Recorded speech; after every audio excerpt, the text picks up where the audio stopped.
BARKER roadside. Haz&Meg's fans spark UK fury as uprag news about Queen's illness misleading public.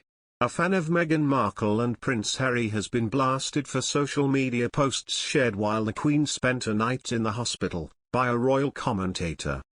Buckingham Palace insisted Her Majesty was in good spirits following preliminary investigations during her hospital visit. Her admittance is understood not to have been related to coronavirus. A palace source said that the overnight stay was for practical reasons and the Queen was working on Thursday afternoon, undertaking light duties. Many royal fans took to social media to extend well wishes for the monarch and wish her a speedy recovery. However, a journalist shared a screenshot on Twitter of a message posted by a fan of the Duchess with the caption "There are some disgusting posts about the Queen from Harry and #Meghan fans." The fan had tweeted saying "BRBM shopping coffins for the Queen," followed by another tweet displaying pictures of coffins. The second post from the same account reads, "Don't worry Queen, I got you at Royal Family. Which one do you want now? Stainless steel? Mahogany? Oak?" It was coupled with screenshots from a coffin website. Mr. Eden wasn't the only one who was unimpressed by the tweets, as many other users blasted the account for being disgraceful and disgusting.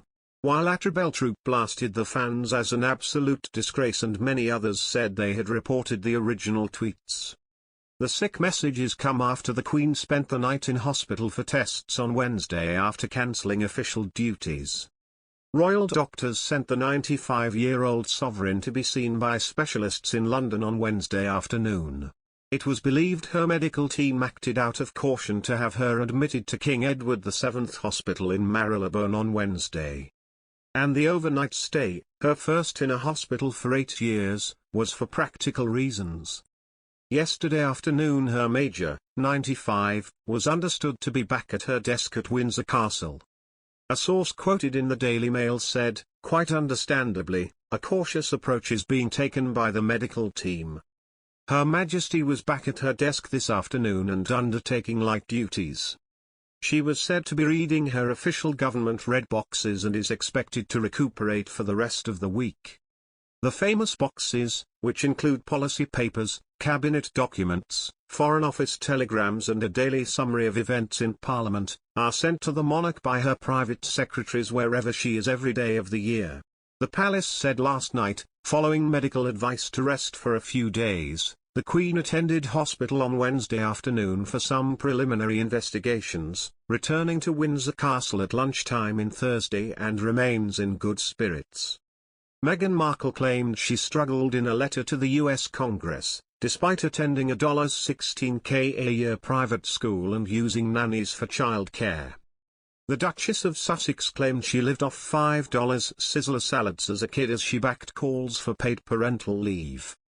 But critics slammed the letter and point out her father was an Emmy Award-winning lighting director and that she enjoyed a private education that cost $16,000 a year, which was paid by her dad's salary and state lottery win.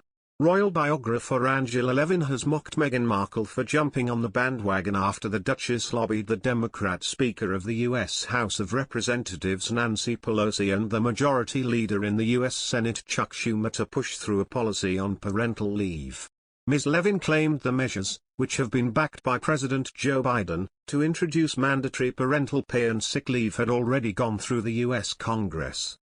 Also the signature at the end. This is a professional letter to senior politicians and the signature is then by her and also by Archie, Lily, and Harry. But surely Archie and Lily aren't yet involved in having parental leave. Ms. Levin added, "I think it's yet another shock for Meghan, which has got loads of publicity, which is obviously one aim of it.